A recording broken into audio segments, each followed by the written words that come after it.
me turn that thing off real quick. We are recording now, guys. We are live.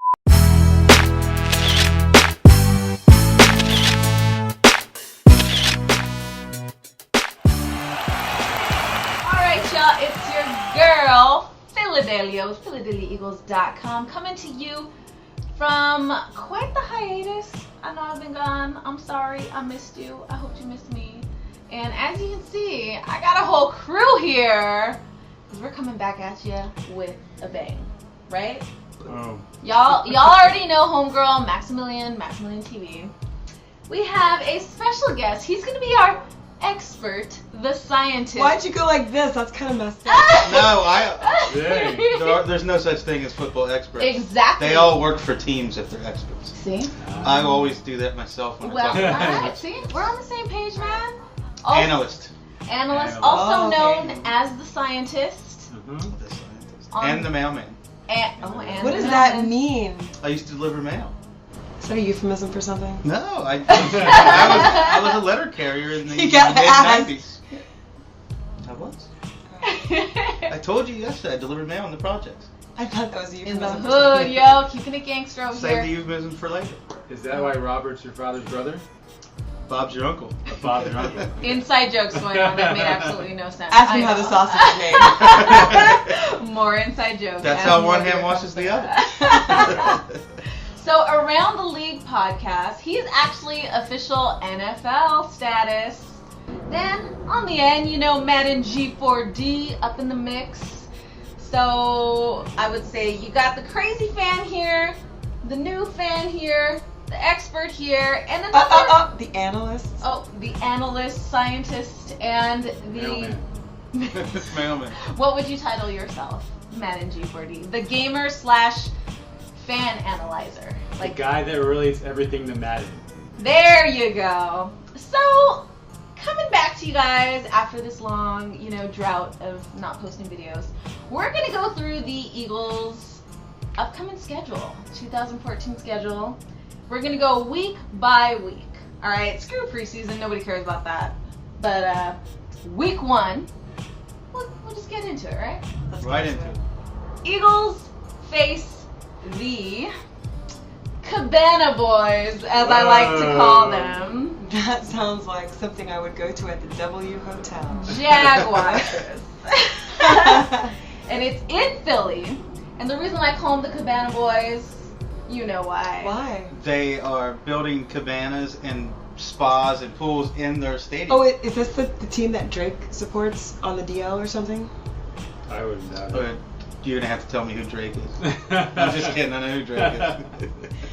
This is like something that's like brand new. Like I kind of heard something about this. Yeah. I don't think they're even built yet. They're talking about building them. Where they have plans to build them. Let me ask you this: who's the they that's putting forth the money for this very expensive? Owner Shad Khan.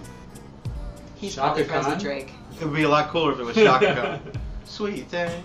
So, bottom line, they don't have enough fans to fill the stadium. So they're putting pools there.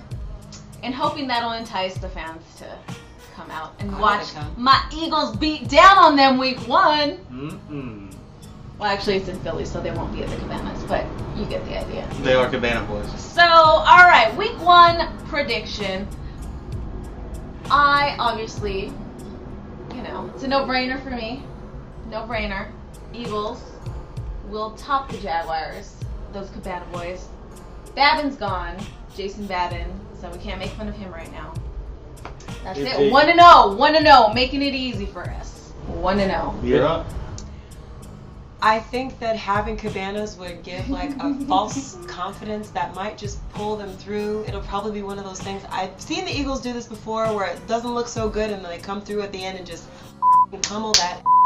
And I think that's what's going to happen this time. That's the Andy Reid Eagles, though. I think the Chip Kelly Eagles are going to come off very strong like they did last year. Hopefully for 4 quarters, not just the first 2. Yeah, the first half they'll definitely be strong. Second half we'll have to see how the defense. Well, let me remind you, I only know the Chip Kelly Eagles. I didn't even know football before Chip Kelly. That's fair. Yeah. So you didn't know them before there was a genius at the helm. That's right. The genius. The genius. That's right. Don't get me started. What is your thoughts on this week 1 matchup? I'm supposed to be the sober voice of reason here. Sober voice of reason. So I can tell you that the Jaguars are much improved. They're not a pushover like they were early last year. But in the final analysis, Chad Henne's still their quarterback, and I can't really pick a team with Chad Henne on the road in Philadelphia. Eagles win in a blowout. Blowout. I like the sounds of that.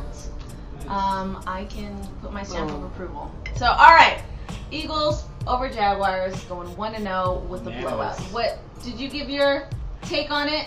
I mean, without MJD, right? No MJD. They have Toby Gerhart. But still, it's Toby Gerhart. Jaguars. No playing Gabbard. Is that a good thing or a bad thing? I don't know. They don't have a quarterback. They don't have a running back. Blake Bortles they drafted, but they swear they're not going to play him until later in the season. When you say they don't have a quarterback, does that mean they don't have one that's tested and true, or do you mean they have one that you think is? They've tested and is. Well That's said. a true statement. Yeah. All right, that was easy, and I'm barely refreshing my memory. I've been out of the game for a few months, but feeling good. Eagles 4-4, yeah. 4-4, all Eagles. We all agree. It's a good start. Hope you liked our Week 1 discussion. Next up is Week 2 Eagles at Colts. Burn, Andrew Luck, burn. Just A record.